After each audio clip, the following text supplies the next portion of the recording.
You may be wondering why I'm running and how I got to this point, but to understand, we have to go back to the beginning.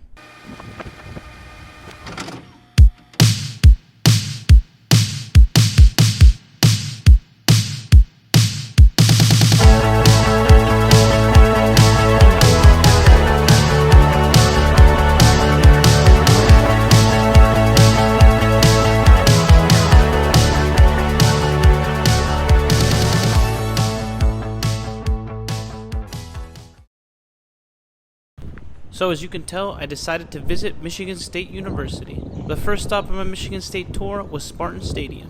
It was built in 1923 and with the newest renovations now has a total capacity of 75,005 people. Interesting stuff. Well, my next stop is going to see if I can find the statue that I've been hearing about. So I'm going to take a look and see if I can find it. I don't know if this is the statue that I've heard about, but there is a statue right here titled the Spartan. So, as it turns out, this is actually the original terracotta Spartan statue, the one everyone takes pictures with is actually the replica. Now, this statue you see here honors Magic Johnson, who attended Michigan State from 1977 to 1979 and won a national championship with the school, as well as 5 NBA championships with the Lakers. Next stop on our campus tour is the MSU Museum. It opened its doors in 1857 and has Smithsonian affiliate status, whatever that means. Sounds fancy though. Now, no Michigan State visit would be complete without visiting the Beaumont Tower. Built in 1928 and standing 104 feet tall, that's one good looking tower. While setting up a shot, I almost took the biggest L of the trip. A busted phone would have been curtains, but thanks to quick reflexes, I saved it. This near drop, however, was a sign of things to come.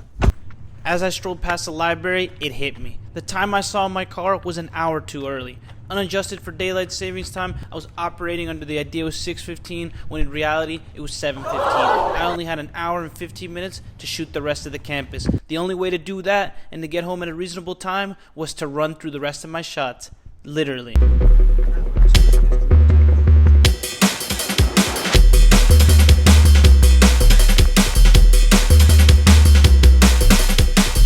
For those of you curious, you're looking at the W.J. Beale Botanical Garden right next to the library. I highly recommend you visit when you have the time.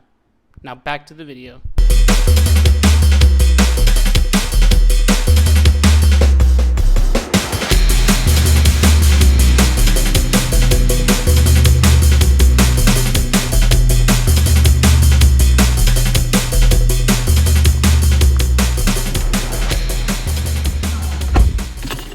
So this concludes the shortest Michigan State tour you'll probably ever see on YouTube. Now, pressed for time, tired, and hungry, I decided to cut my losses and leave early so I could get a bite to eat before my hour-long drive home. Now, in my opinion, the only buildings I felt I missed were the Wharton Center for Performing Arts and the Eli and Edith Art Museum. Now, if you think there's any buildings that I missed, please comment down below. I'd love to know which ones I missed. Now, lastly, you may be wondering, why visit Michigan State in the first place?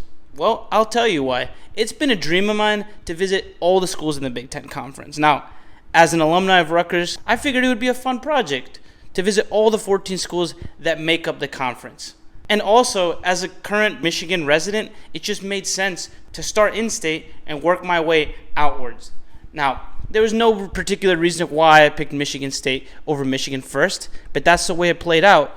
So, it should be an interesting little visit to check out Michigan State's good old in-state rival, the University of Michigan. Join me for that one next.